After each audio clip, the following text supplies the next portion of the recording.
faritra fitovinandry tafatsangana ny komity miaro ny lisy safidim-bahoaka.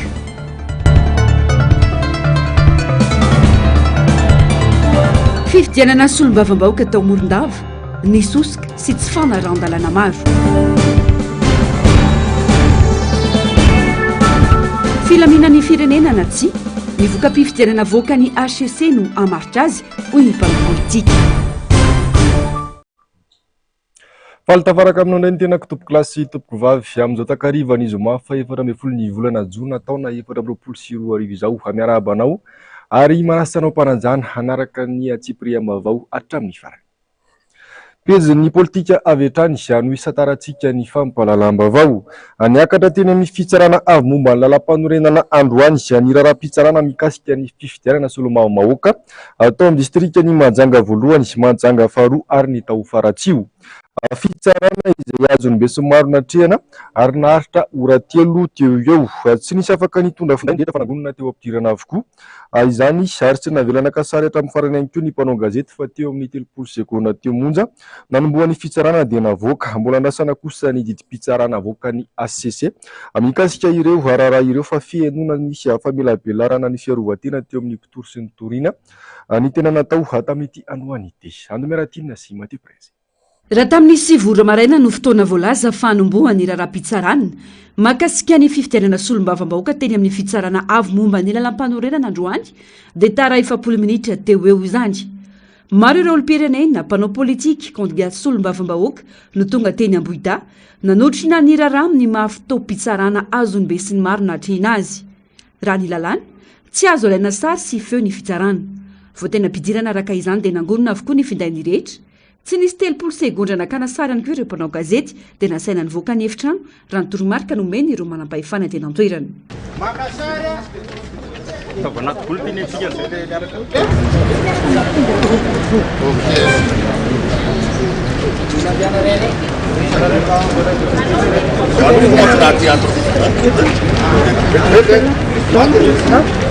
Feno ireo mpikambana sivy mandrafitra ny HCC. Ny raharahantany Mahajanga voalohany no nanombohana ny raharaham-pitsarana izay notoriany ny kandidaty tsy miankina ny kandidaty Fraisankina Afakandro Christian. Lohampiampanganana roa no nanenjehana azy izay tsy mitombina velively hoy ny toriany. Teo ny filazana fa nividolona ity kandidaty Fraisankina ity ary olony efa nisy azy tsy nahazo milatsaka hofidiana ka izay no antony nangatan'izy ireo ny fanafanana voato azon'ny Afakandro Christian. Raha ny vokatra vonjimaika navoaka ny seniny talasa teo anefa mitarika amin'ny sambato 700 mahery teo amin'ny distrikany Mahajanga voalohany ity kandidaty notoriana ity. Raha izay zavatra izay dia nitondranay fiarovan-tena fa tsy mitombina velively izay loham-piampangana anankiroa izay satria ny zava-nisy tao Mahajanga dia fahana zany manao tombana ho an'ireo kandidaty rehetrarehetra mpifaninana raha ny zava-misy dia manana tombony zany zahay ao amin'ny Fraisankina no ny fitambarany antoko maro dia maro mandrafitra an'izany vovonana izany. Sarotra ihany koa no ahafahanay zany mampiasa an'izay fahefana izay satria zay mpifaninana vaovao fa tsy kandidat-mpanjakana akory na hoe indépendant izay mbola miafina ho ambadiky ny kandidat-mpanjakana ihany. Ka raha misy ny fandresenay zany dia vokatra ny asa izay nataonay sy ny fiomanana izay efa nisy nandritra ny fotoana lavabe. Ka izay zany mahatonga anay zany matoky eto ny fahefany fitsarana avy momba ny lampanorenana tsara ampahamarinana an'izay fitoriana izay napetraky ny kandidat izay mpifaninana aminay izay. Taoriany Mahajanga voalohany niroso tamin'ny raharaha ny tao Mahajanga faharoa ny fitsarana.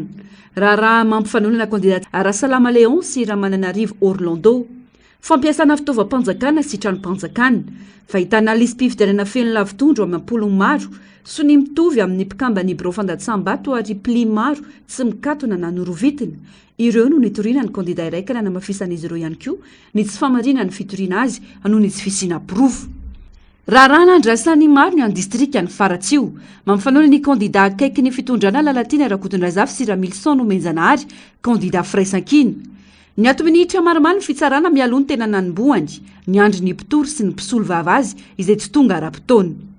Naharitra minitra maromaro ny famelabelarana ny fiarovan-tena ny rotonta.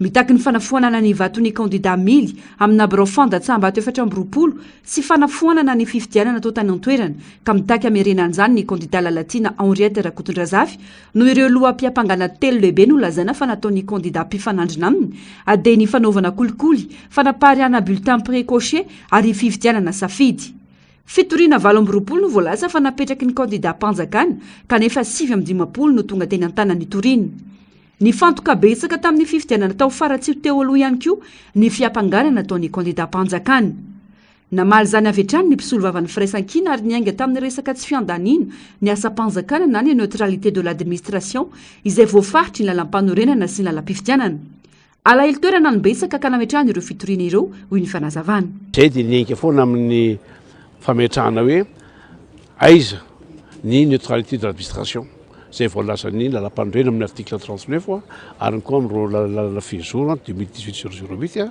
57 61 ary ny 220 zay ny napetrakay zay ny cadre juridique moyen juridique retinay dia velavelarina ro zavanitranga rehetra mingy am'izay talana zay dara fitsarana am'zay mitombona sy mitombona zay no mahita hoe le fitina zay nataony ve izay dia mahita hoe zavatra io zany atao hoe fijerinay azy dia fitirina fatany fahaly fotsiny hitorana satria naresy izahay tamin'ny voka-pifidianana provisoire navoaka an'izany dia malahelo izy ary menatra izy fa izy en tant que hoe amaministre trany aza tsy lany dia menatra izy tsy azo eritreretina moa ny mpisolo vava ny anafoanana ny fifidianana ka merenan'izany no ireo fitoriana tsy mitombony efa mivonona amin'ny fiarovana ny safidy-bahoaka ihany koa ny kandida ny firaisan-kina manoloana ny tranga toy izao miandry ny fahendren'ny fitsarana avo hitsara marina araka ny rariny sy ny lalàna izy ireo azay aloha resy lahatra e fa tsy tokony hofoanana io tsy tokony hofoana satria nisy ara-dalàna io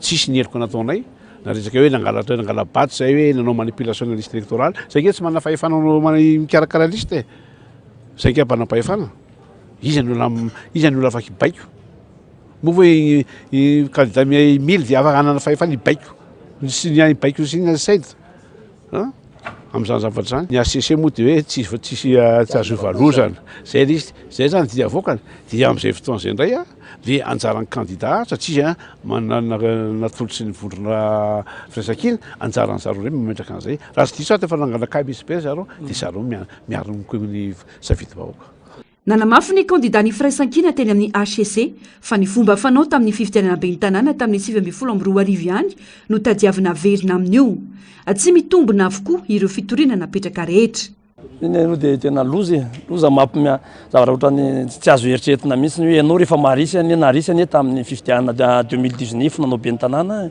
narisy tamin'izay ary narisy teo amin'ny isam-bato mihoatra amin'ny kandida ny RK hiromara koa tamin'izany roa amby 90 ary zay le toetra ratsy mampijoro olona orinan'ny fifidianana zay laza fa nisy fizarana vola ohatran'izao ihany mbola hoentina amin'izao zavatra tsy marina ary tsy mitombona zany hoe ianao ary efa sahirana volana délégué farany fanomanana an'izany alohan'ny andro fampeleza alohan'ny ny fanaovana latsabato aiza nahitanao zay vola mbola ndeha hizarany vola amina mpifidy 2 sy rahetsy any mpifidy any afaratsy hoe dia hofantatrao ve tany any amin'ny vato ny bureau de vote nandresianao satria zay le tianao foanana ve dia zay ve dia fantatra ve hoe reto amin'reto bureau de vote reto no hizara vola zavatra tsy mitombona anie izy raha tsy mitombona hoe fantatrao ve hoe reo andresen'ny candidat mily dia reo no angatanao foanana le vatsara tsy tombona mihitsy hoe dia nafantatra mialoha ve fa reo no hizarako vola en plus ny tsy zavatra tsy misy zany satria sahirana namana manampy vola ao anatin'ny volany délégué ary hoe mbola mbampio satria 200 bureau de vote faratsio 400 personnes zany ao anatin'izany rehetra zany mbola ny volan'izany ary nanahirana nitady an'izany tsy maika fa alohan'ny fifidianana zany ao anatin'ny fifidianana ve dia mbola vita hizara vola zany zavatra tsy mitombony zany zavatra toetra ratsy efa fanaony zany dia ahilika aty amin'ny samy nanana mpanotrina avokoa teto ireo nanana raraham-pitsarana teo am-pivoana samy nanohana ny kandidany avy ny rehetra velona ny siontsioka sy ny orakoraka tonga hatramin'ny mpitandro filaminana nandamina izany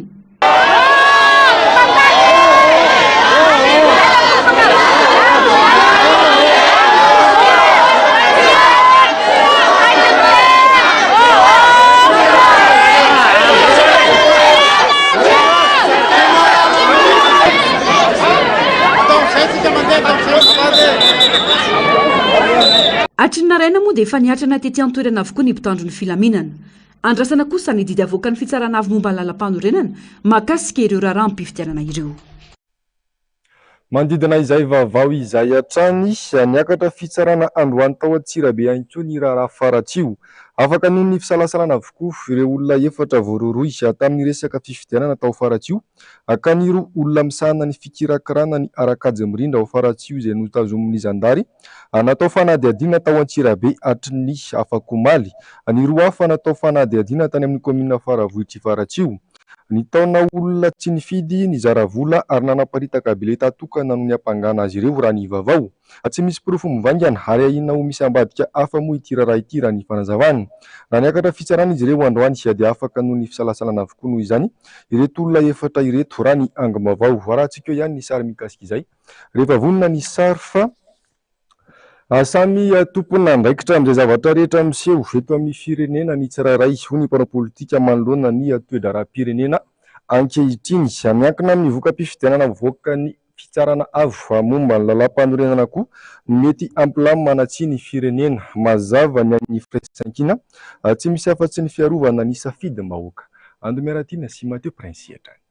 Samy andry ny voka-pifidianana voaka ny HCC na ny fitsarana avo momba ny lalam-panorenana amin'izao na ireo kandida na ireo mpanao politika afa indrindra ny vahoaka malagasy izay naneho ny safidiny amin'izay olona everiny afa hitondra ny teniny amin'ny lapany tsimbazaza. Ampilamina sa hiteraka korontana ny vokatra ivoaka eo. Fanontaniana iankina no avy ny firenena izany. Raha ny zava-misy mantsy dia tsikaritra fa ny fanaovan'ny kandida sasany amboletra sy bontolo manoloana ny safidim-bahoaka efa mazava ka miseho tompony sy afaka manao izay tiany atao eo anatrehan'ireo mpikamba ny fitsarana avy momba ny lalam-panorenana. Entitra ary mazava ny fitakiana eo ny kandida natolotry ny firaisankina atao amin'ny boriboritany faefatra Riana Randriamasinoro izay kandida nay mazava falany aoka tsy ahodina ny vokatra hoy nambarany. Za aloha tsy tena hoe milamina ve ny firenentsika amin'izao sa tsy milamina. Misy krizy sa tsisy krizy aloha ny olo-pirenena rehetra no amaly. Raha ny resaka tsy fanarahana-dalàna rehetra misy eto amin'ny firenentsika indrindra moa ny fanitsakitsahana ny lalam-panorenana ny lalam-pifidianana izay dratrehana farany teo. Fa ny hoe didy ivoaka ho avoakan'ny fitsarana avy momba ny lalam-panorenana mahakasika ny fifidianana solombavam-bahoaka ampilamina sa tsy ampilamina ny firenena. Tompona andraikitra daholo ny rehetra eto amin'ity firenena ity na ny kandida na ny mpitsara na ny mpikarakara ny fifidianana. Dikan'izay raha ohatra ka misy ny tsy fitoniana ny tsy filaminana eto amin'ny firenena dia samy tompona andraikitra amin'izay fa hoe tonga amin'ny fitenenana hoe lozana izay mahatonga ny fanafitonana. Fa no anay ety anivon'ny firaisankina fotsiny zany dia efa mijoro zay ho an'izay safidim-bahoaka zay. Zavatra anankiroa ihany ny zavatra takinay ao anatin'ilay izy tsy mitaky zavatra zay tsy miteny hoe kandida anay tsy lany atao vilany tsy manao an'izay zay fa zay kosa miteny hoe ny kandida anay izay tena lany azahodina ny vatony atao tsy lany. Ary ny faharoa izay nanao ny tsy nety rehetra sy mifandikan-dalàna rehetra nandritra n'iny fifidianana iny dia mizaka ny sazy tokony ho azo azy fa tsy misy hoe ny mpangalatra dia andeha ho azy fotsiny zay ihany. Ny HCC no rangorina tsy ho fototry ny afo hainay rehetra eto Madagasikara manoloan'izao raharaha izao hiatrany faneho-kevitra. Miandrandra famarinana avy amin'izy ireo ny malagasy hatramin'izao na dia efa nisy nalaza aza ny azo raisina fa tsy mitombina tany aloha ho an'ity androm-panjakana ity. Tsy ny fanaovana amboletra no ampilamina ny malagasy amin'izao raharaha izao fa ny fananjana ny safidiny ho hiatrany ny fanazavany. Mametraka fitokisana tanteraka amin'ny mpitsara avy momba ny lalam-panorenana antsika reo zany satria olo-kendry reo hoe ary manana feony fieritreretany reo zany ka hoy izao hoe mbola tsy de marika baro asika eto zany fa miandry araka le voalazany zareo tao zany tamin'ny fitsarana avy momba ny lalam-panorenana fa matoko kosa nefa apetraka amin'izareo fitokisana ary eto dia mbola mamatotra ihany zany an'le fitsarana avy momba ny lalam-panorenana milamina tany anareo sy milamina tany anareo ka io asanke izy asansoa zany hoe ny olona rairay dia manana ny safidiny amin'ny zavatra desidevany tapahany-hevitra ka dia mbola magnankiny zany fitokisana tanteraka aloha zany raha ny tomba ny firaisankina hatramin'izao satria olo magnara-dalàna manko asika aty fa sy olo magnitsakitsaky lalàna ohatra ny sasany. Efa mijoro ny KMSB ary faritra maro no efa henoina ny fitsanganan'izany ankehitriny taorian'ny toromarika napetraky ny mpitarika ny firaisankina. Komity natao hiaro ny safidim-bahoaka ny KMSB ka andrasana ny vokatra voakan'ny HCC na anajana tsy ny safidiny malagasy. Mandidina izay vaovao ny fifidianana izay hatrany nametraka fitoriana teny amin'ny fitsarana avy momba ny lalam-panorenana ihany koa ny kandida ny firaisankina ao Morondava amanoloana ireo tsy fanaran-dalàna maro sy fanodinana ny safidim-bahoaka tany an-toerana nandritra iny azotra mpifidianana solomam-bahoaka farany teo iny. Ankoatra io, mbola miteraka resabe sy ayay ho an'ny maraina koa ny fahafatesany kandida ny firaisan-kina tany an-toerana izay heverin'izy ireo ho tranga-pahafatesana mampiayay. Tsy petra-potsiny izy ireo manoloana izao tranga izao fa miomana ihany koa ny amin'ny fametrahana ny komity miaro ny safidim-bahoaka ho fanajana ny tanitandalàna sy fiarovana ny safidim-bahoaka ary ny demokrasia. Ny antsiprian'izay. Tampoka ho an'ny rehetra ary mbola misintona ny sainy maro ankehitriny ny fahafatesany kandidan'ny firaisan-kina tao Morondava nandritra ny fampilezan-kevitra ny alohan'ny fifidianana. Mampiayay ny trangina eo ny lisitra faharoa tao an-toerana noho ny fisian'ireo fampiororona nahazo azy ireo. Manginy fotsiny io endrika tsy fanaran-dalàna sy fandikan-dalàna ary fanodinana safidim-bahoaka tany an-toerana nandritra ny latsabato.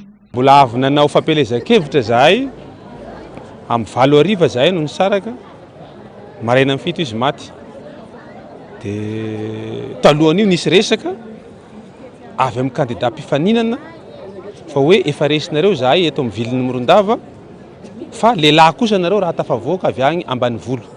Fa nisy zay resaka zay fa zahay moa nieritreritra hoe amin'ny resaka voile izy ka iny kakinanjo zay ny zavatra niseho. Dia manarakaraka ny fizotran'ny fifidianana zahay aloha nitaraka nanomboka tamin'ny arivan'le 29 dia nitaraka zahay amin'ny tendance rehetrarehetra 1500 voix de différence ny fitarianay tamin'izay.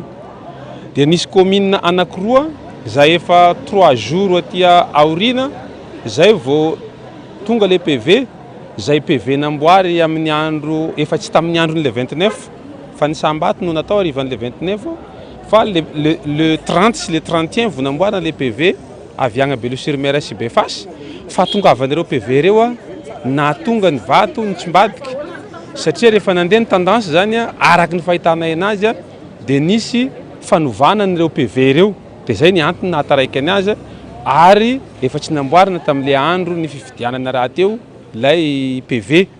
Dia ny zavatra tsikaritra tagnatin'ireo PV reo misy dia soratagnan'olo mitovy agnatin'ny PV avy amin'ny fokotany sy bureau de vote maromaro. Zay zany midika fa PV namboarina le izy amin'ny alalan'ny comptage des voix efa calculé par rapport n'le avantage ny fitarianay avy ety mandeha amin'ny haino aman-jery no ny calculena an'izay voix namboarina amin'le PV amin'ny bureau de vote 3 Nametraka fitoriana teny amin'ny fitsarana avy momba ny lalam-panorenany mangataka ny anafonana ny vato amin'ireo birao fandatsam-bato nahitana osika sy ny tranga ny tsy fanaran-dalàna izy ireo. Dia nametraka moa zahay atiky amin'ny ACC fitarainana fangatana fanafoanana an'ireo bureau de vote izay heverina nisy an'izay osika zay sy ireo bureau de vote nisy an'olo mpifidy tsy nitondra karapanondro satria nisy ihany koa zay fifidianan'olona maromaro amin'ny bureau de vote maromaro tsy nitondra karapanondro zay ary agnisany ny favorisean'izay ny préfet ny Morondava satria rehefa ny telefônina anazy zay dia niteny izy hoe mahazo mifidy ny olo tsy mitondra karapanondro rehefa ao agnaty lista. Nagnamafy an'izay ihany koa ny membre ny bureau de vote izay anagnaporofo ary natao transcription nalefa ty amin'ny SSC ny tenin'ny membre bureau de vote izay niteny tamin'ny PCD ny Morondava hoe ny fiofanana azon'ireo membre bureau de vote dia azo ampifidiana ny olona tsy mitondra karapanondro. Atsangana aingana ny antoerana ihany koa ny komity miaro ny safidim-bahoaka ary efa mivonona amin'izany ao Morondava. Tanjona ny arovana ny tena safidim-bahoaka sy ny demokrasia indrindra ny fanajana ny tanitandalàna. Mitaky fiarahamentany olom-pirenena rehetra izany ijoro tsanaiky ny fanodinana ny safidy. Tafatsangana omaly telo ambin'ny folo jona ihany koa ny komity miaro ny safidim-bahoaka ho an'ny amin'ny faritry fitofonany sy atoy izao manaraka izao ny fanambarana nataon'izy ireo mahakasika izay. Voalohany, ho fanajana ny tany tan-dalàna. Faharoa, fiarovana ny safidim-bahoaka sy ny demokrasia. Fahatelo, ho fametrahana ny antenimieram-pirenena mendrika. Fahaefatra, ho famerenana ny fahatokian'ny fity sy ny fahavitiany handray anjara amin'ny fifidianana. Fahadimy, fanatsarana ireo fifidianana ho avy izay fantatray fa ny KMSB irery ihany no rafitra afaka ampivondrona ny herin'ny malagasy rehetra izay iarahany vahoaka malagasy mitaky ny rariny sy nitsiny ho fanajana ny tena safidim-bahoaka dia manambara horen-danitra androany fa mijoro eto manakara faritra fitovinany ny KMSB koa miantso sy manentana ny vahoaka malagasy rehetra izahay mba hiara irona hitaky ny rariny sy nitsiny ka hiaraka anatevina ny KMSB. Fa fokontany misy fito ao amin'ny boriboritany fahatelo no nisitraka fampitaovana avy amin'ny solombavambahoaka feno Ralambomanana androany. Tamin'ny alalan'ny siady no hanazahoana nanao izany asa izany. Asam-bahoaka no atao eny anivon'ny fokontany aka mendrika anana fitaovana sahaza ny vahoaka izay mpandohetra amin'ny fanjakana ho ny solombavambahoaka feno Ralambomanana. Tsaramasay, Antanimena, Beoririka, Ambato Mitsangana, Akorondrano Andrefana, Mahavoky, Ampandrana Antsinanana, santoneny amin'ireo fokontany fito ny sitraka fitaovana fampiasa amina birao ho an'ny boriboritany fahatelo. Latabatra fanao amina birao, seza ho an'se fokontany sy ny sekreterany ary ho an'ireo mpanao raharaha, kanape, armoara isantsokaziny ireo fitaovana. Samy sitraka izany ireo fokontany miisa fito ao amin'ny boriboritany fahatelo ireo. Nilaza ny solombavambahoaka feno Ralambomanana fa birao natao ho an'ny vahoaka ny fokontany ka mendrika zavatra tsara indrindra fa olona mandohetra. Naneo fankasitrahana izao fihetsika izao no teo anivony fokontany. Dia marina moa fa tena ho an'ny vahoaka tokoa izy ity. Dia izay no manome toky anao amin'ny alalan'ny mpiara-miasa rehetra tao amin'ny fokontany fa hiezaka hikojakoja, hanaja arak'izay tokony izy satria raha ho an'ny tenanay manokana ny toerana ipetrahana dia toerana ifandimbiasana dia vonona hanome fahafapo an'izay manaraka fa tsy hoe hanao zavatra tsy araka ny tokony izy. Service ho antsika mpiasam-bahoaka. Tsika rehetra nge mpiasam-bahoaka matoa eto na solombavambahoaka na se fokontany mpiasam-bahoaka tsika. Zavatra atao ohatr'izao dia vola amin'ny vahoaka nanaovantsika an'izao fa tsy vola na vola verina amin'ny vahoaka ilay miatsapan'ilay vahoaka hoe mba misy zavatra verina aminy ilay vola etra misy zavatra alohany na vidy mofo ary izy dia misy etra voalohany ao anatin'ilay zavatra reny. Izay mahatonga hoe aloha mba ho tsapan'ilay vahoaka le fiverenan'izay zavatra zay. Siady 2024 itiana ompana tamin'ny fampitaovana ireo biro-pokotany ireto raha natokana tamin'ny fanamboarana ireo birony fokotany ireo ihany koa ny siady ho an'ny taona 2024 raha ny fanazavana. Hitanareo raha ny fokotany efa hitanareo vita ny trano dia ohatrany tsy mety kosa raha tsy asiana fanaka tokony ao anatiny. Izay zany le toy ihany fanamboarana ny trano dia nasiana fanaka fa njary manao asa tsy tokony ho izy tsika raha ohatra ka ny trano vita dia ao anatiny raha tsy tare dia izay efa fanampy satria io momba ny fanaka ito fokotany tony ange mandray vahoaka ny vahoaka no raisiny ato ka tsara kokoa raha mena ny aja amin'ny vahoaka raisiny reny tony fokotany tony dia izay no ezahana hikarakarana azy ary safidy mihitsy hoe ny fokotany no karakaraina nandritra sy ady tamin'ity fitantanako ny 5 taona voalohany ny tantanako ity. Nanamafy hatrany ity solombavambahoaka ity fa tsy mitantana vola ny solombavambahoaka fa ny fanolorana natetika asa ihany no anjara andraikiny amin'ny vola ho an'ny siada. Ny distrika kosa no miandraikitra ny fanatanterahina zany amin'ny alalan'ny PRMP. Diso arak'izany ny ady hevitra hitakinan'ny siada any amin'ireo solombavambahoaka hoy hatrany ity député ity. Io moa tsy solombavambahoaka mitantana aloha intsika eto ihany tsy solombavambahoaka tsy mitantana vola na raimbilanja fa manolotra tetika asa fotsiny dia ny any amin'ny distrika no tena mitantana vola. Izay zany mifandehany izy io fa ny olona mieritreritra mange aiza natao député aza ny siady na zay foana le resaka dia eto dia manintsy foana hoe député tsy mandray na raimbilanja ary tsy mahita akory na lela vola akory tsy fantako akory raha hoe vola iaona mifandehan'le vola reny amin'ny tetika asa reny fa zay fotsiny manolotra ny tetika asa ny distrika manatanteraka azy amin'ny alalan'ny PRMP misy service comptable koa amin'ny distrika raha tsy diso dia ny finance ny fangaovam-bola reny raha zay misy na misy ara olona ohatra candidat candidat ohatra tamin'ny solombavambahoaka dia teny lataon'ilay député satolo ny siady eo zay aloha ahitsitsika reny olona miteny andraindreny hoe député tsy mitana na raimbilanja tsy mitantana na raimbilanja ara amin'ireny siady reny fa tetikasana tolotra ny député distrika manatanteraka. Nilaza ity solombavam-bahoaka ity fa volam-bahoaka ny siady noho izany tsara raha zavatra mahasoa sy laharam-pahamehana ho an'ny vahoaka no anaovana ny tetikasa. Asam-bahoaka no atao eny anivon'ny fokotany ka izany no antony nanokanana ny siady ho fanatsarana manokana ny propokotany sy ny fitaovana ampiasan'ireo mpiasan'ny fokotany ho iatrany ny fanazavany. Pejin'ny fampianarana mila omendanja ny fianarana sy ny fanabeazana na raha te hanana ho avy mamiratra sy firenena vanina isika ho ny taletsekoly iray tafaresaka tamin'ny mpanao gazety. Maro amin'ireo ray aman-dreny nefa no sahiran-tsaina amin'izao fotoana izao amin'ny fampianarana izany no ny fahasahiranana iainana isan'andro. Manoloana izany dia nanolotra fitaovam-pianarana mamaim-poana ho an'ny sekoly maromaro teny amin'ny komina Alakamisy Fianararivo ny mpikatroka tim ao amin'ity komina ity tamin'ity androany ity. Antsipriary isian'ny fifampitsonjovana sy ny fifanampiana eo amin'ny mpiarabelona. Sekoly miisa enina tao amin'ny komina Fianararivo Alakamisy no nisitraka kit scolaire na fitaovam-pianarana feno avy amin'ny mpikatroka tim ao amin'ity komina ity androany. Ireo kilasy anala fanadinam-panjakana, ny mpiadana CPE sy ny BPC no notsongaina ka mpianatra 300 mahery no nisitraka izany.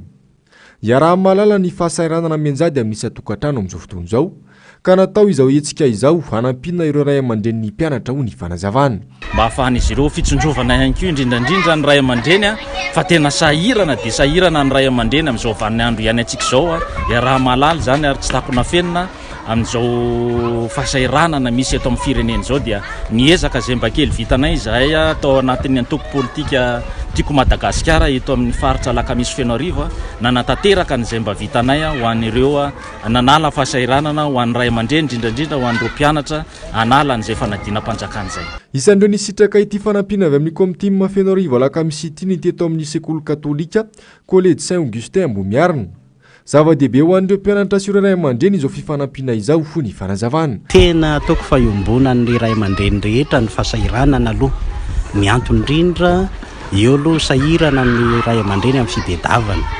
Faharoa manarak'izay amin'ny sehatry ny fanabeazana dia raha tsy eo io no ataontsika hoe balizy mba ho an'ny hoavin'ny zanany ny fanabeazana aty amin'ny sekoly aty indrindrandrindra aty amin'ny sekolim-pinoana tahaka itony dia tena mandalo fahasahiranana satria aho mividim-piainana miakatra nefa ny vola miditra tsy mitombona eo ary misy tsy manana mihitsy ihany koa ary izany indrindra ny ilaina fanampiana foana ho an'ireo afaka manatanteraka an'izany. Tafiditra ao anatin'ny fameloma-masony antoko eny amin'ny komina Alakamisy Fianararivo ny hetsika tahaka izao raha ny fanazavana. Itony asa sosialy sy ny fanampiana ny mpiarabelona. Eo amin'izay pejin'ny sosialy izay hatrany na dia maromaro aza ireo orinasa manodidina sy ao anatin'ny komina Talatamaty dia mivelona amin'ny fambolena sy ny fiompiana ny ankamaroan'ny mponina ao amin'ity komina ity ho ny ben'ny tanàna Eli Dominika. Iso noho izany ny hetsika manokana ho fampahafantarana ny vokatra ao amin'ity komina ity, hetsika izay hanomezana vahana manokana ireo fikambanany tantsaha ao anatin'ny komina. Zero Menjanahary sy Andry Rakotomara. Komina Ambanivohitra ary isan'ny miaina amin'ny fambolena sy ny fiompiana ny mponina ao amin'ny komina Talatamaty. Ny 5.7 isanjato ny mponina ao amin'ity komina ity no mivelona amin'ireo sehampamokarana ireo. Miasa amin'ireo orinasa afakabany ankoatr'ireo raha ny fanadihadina natao. Manoloana izany dia isy ny hetsika manokana ho karakaray ny komina ho fanomezana vahana ireo tantsaha. Santabary ny satabokatra. Hetsika fampirantiana ireo vokatra avy ao anatin'ny komina Talatamaty no atao ny faharoapolo ny volana jona ho avy izao raha ny nambara ny ben'ny tanàna. Fampirantiana sy fampisehoana ny vokatra sy ny zava-misy eto anivon'ny komina moa izany ny hetsika anankiray io hetsika santabary santabokatra izay ho atao manomboka ny faharoapolo ny volana jona moa izy io. Ahitantsika ireo tantsaha sy mpamboly sy mpiompy eto anivon'ny komina moa izy io izany hoe tena mampiseho no izy amin'ny komina amin'ny resaka vokatra.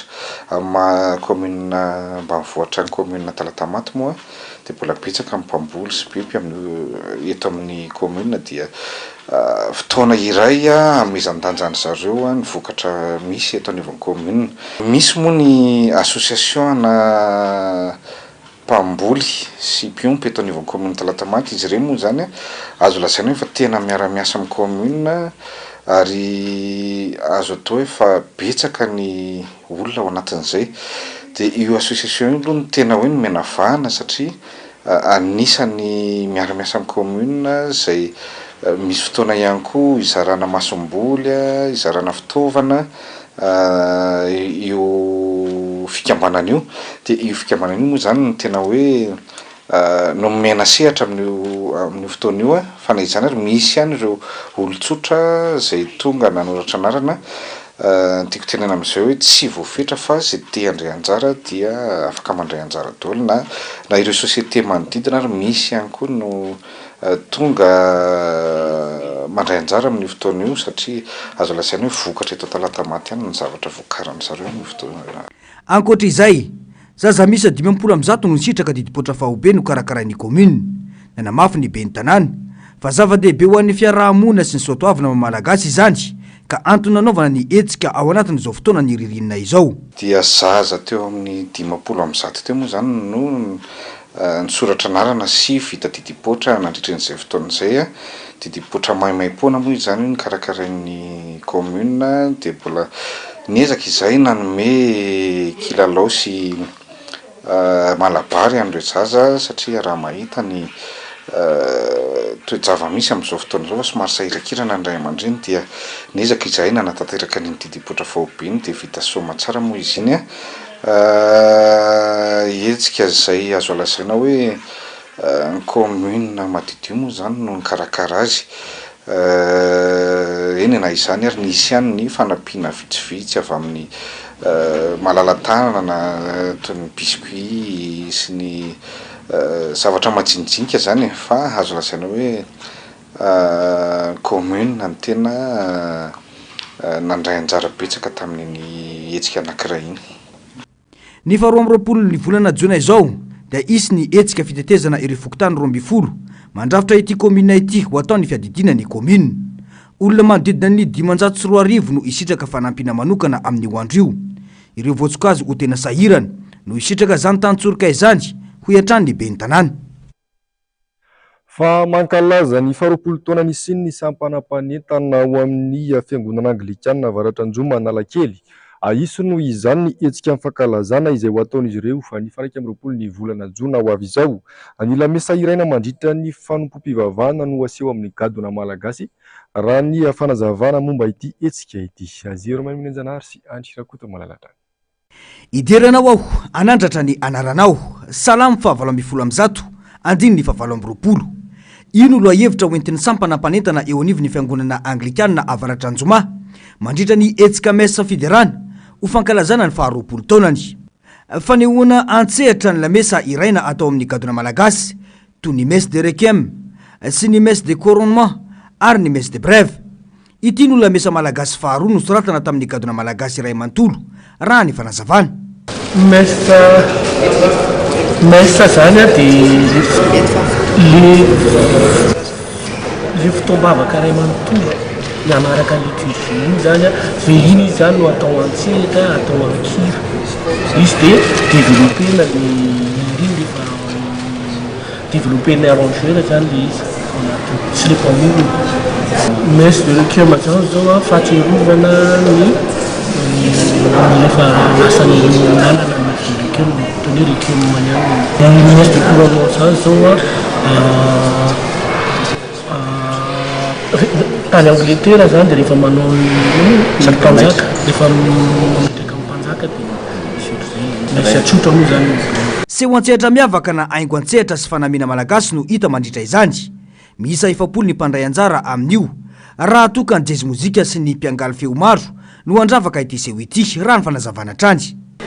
Zahay dia te tony filazantsara amin'ny alalan'ny seho antsehatra io dia eo ihany koa no hoe amin'izay fitoriana zay dia manasan'ny olona rehetra zany. Raha misy fidirana manko dia mety tsy ny olona rehetra no nasaina satria fahafantatsika ny zava-misy amin'izao fotoana. Fa ny zahanay zany io tsy nasiana mihitsy fidirana fa misy valopy kosa ho zaraina ho anao izay tonga zany tonga ianao na ianao ohatran'ny hoe rakitra zany mahalaza azy manasa amin'ny rehetra zany tonga amin'ny fotoana fa tena miavaka izy io efapolo ny mpihira eo zany dia ohatr'izay koa mpitendry a misy ny karazana zava-maneno rehetra amizany. Eo ambany fiahiny Monseigneur Samuel John na Ranarvelo izay evekany diocèse n'Antananarivo ny etsika ho atao amin'ny 1 ny volana Jona etsy amin'ny piscine SK Antanimena ity. Tsy misy vidim-pidirana fa valopy no hotantazana mandritra izany. Azo atao ihany koa anefa ny maka tapakila fanasana eo amin'ny fiangonana raha ny fanazavana hatrany. Maresaka iraisampirenena na dia nolavy ny fitsarana ambony tany Nouvelle-Orléans aza ny fitazomana ny famirana ny fampiasana pilina fanalanjaza ho ara-pitsaboana dia nankatoavy ny fitsarana tampony tany États-Unis kosa izany omaly alakamisy. Nandany fanapaha-kevitry ny fitsarana tampony ny amin'ny fanekena ny fampiasana pilina fanalanjaza ny fitsarana ambony tany Nouvelle-Orléans omaly. Pitsara sivy eo amin'ny fitsarana sy pitsampandala ny fitsaboana nentim-paharazana no nandany fampiasana ny pilina ho fanalanjaza. Tamin'ny taona 2024 anefa dia roapatelo ny fanalanjaza 320 tany États-Unis no natao ara-pitsaboana. Mankasitraka feno ny fampiasana ny pilina ho fampitsarana ny fitondrana voka-tsy ny riny Joe Biden ho fiarovana ny zo ara-pahasalamana sy ny vatan'ny vehivavy manokana no antony ankatoavan'ny filoha Amerikana izany ary tafiditra anatin'ny fampelezan-kevitra sy politika fanoherana ny fitondran'ny Donald Trump no ny dibiasany izany. Nandany fampiarana ity didim-pitsarana ity moa i Trump. Tapitra trony ary ny fampalalam-baovao tompoko lahy sy tompoko vavy ankasitrahana fenanao fa niaraka taminay hatramin'ny farany amame fotoananao ny sampana fampalalam-baovao ho amin'ny rampitry indray. Elo marito.